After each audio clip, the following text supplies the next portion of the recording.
Para estudantes com matéria atrasada, professores soterrados em correção e aos que querem uma distração para continuar aprendendo enquanto se locomovem. Bem-vindos! Esse é o Lab Genial, podcast do Laboratório Histórico.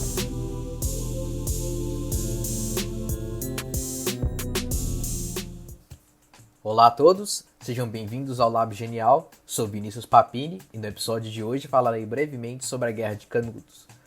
No ano de 1893, 4 anos após a proclamação da República Brasileira, acontecia um dos conflitos mais conhecidos e emblemáticos da história do país. A Guerra de Canudos se encontra localizada na lista de movimentos sociais que ocorreram em território nacional de grande relevância e que abalaram a República recém-nascida, que compreende os ocorridos entre a primeira revolta da Armada em 1893 até a Guerra do Contestado que ocorreu entre 1912 e 14. Mas sem dúvidas, o mais importante e célebre se trata efetivamente da Guerra de Canudos. Talvez por conta das circunstâncias que o causaram, até mesmo de seu fim trágico, mas certamente pelo fato de ter sido objeto de uma das grandes obras narrativas da literatura brasileira, Os Sertões, de Euclides da Cunha, lançado em 1902, que passou 3 semanas no local da guerra como correspondente do jornal O Estado de São Paulo. A Guerra de Canudos, nas palavras de Carla Costa, é uma saga, uma epopeia, uma tragédia e um lugar de memória da formação brasileira. Porém, para entendermos melhores do que se trata a Guerra de Canudos, se faz necessário conhecermos primeiramente a trajetória da figura central desse movimento. Antônio Vicente Mendes Maciel era filho de um comerciante de uma das mais tradicionais famílias nordestinas. Recebeu uma formação cultural muito privilegiada para a época. Viveu inicialmente como professor e depois como escrivão de cartório. Uma vida pacata e tranquila, até o dia em que foi surpreendido ao acordar e perceber que sua esposa não estava mais lá, tinha-o abandonado e fugido. Esse acontecimento, então, mudaria sua vida e afetaria até mesmo a história do Brasil.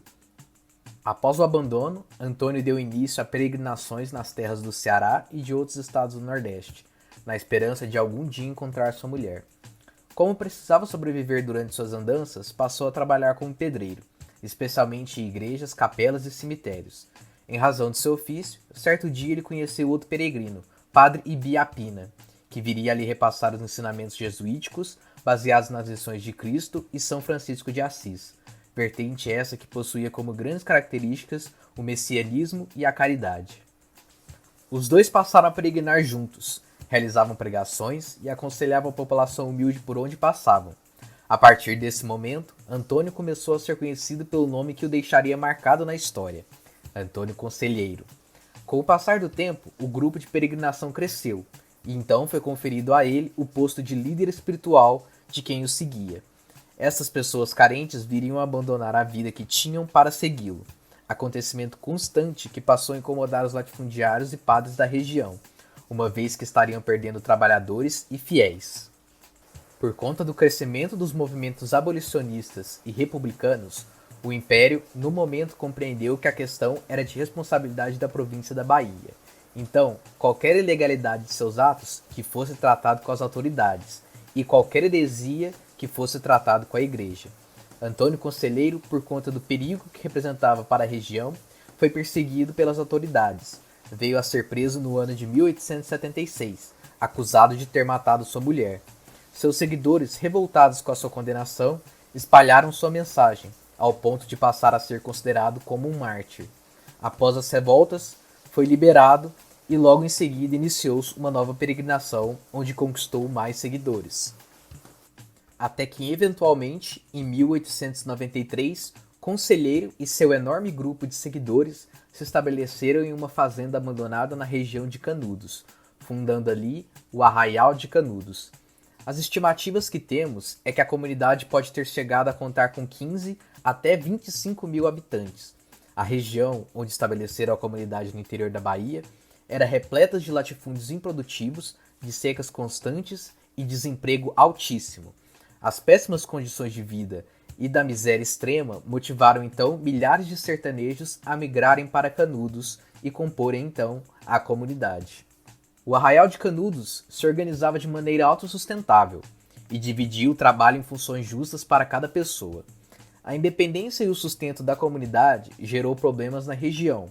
uma vez que grande parte das pessoas se mudavam para lá e, consequentemente, deixavam de trabalhar e consumir nas regiões onde estavam antes. Com o efetivo estabelecimento da República, a visão quanto a Antônio Conselheiro e seu movimento mudou. Deixaram de ser responsabilidade exclusiva da província e se tornou, então, problema para o poder central. Canudos passou a ser visto como ameaça à ordem constituída. Por conta disso, a ameaça de Canudos para as elites e os detentores de poder era evidente, e então as autoridades foram enviadas ao local para acabar com a comunidade. Os seguidores de Conselheiro eram mais numerosos e foram capazes de repelir as 3 primeiras campanhas militares, que ocorreram entre 1896 e 97.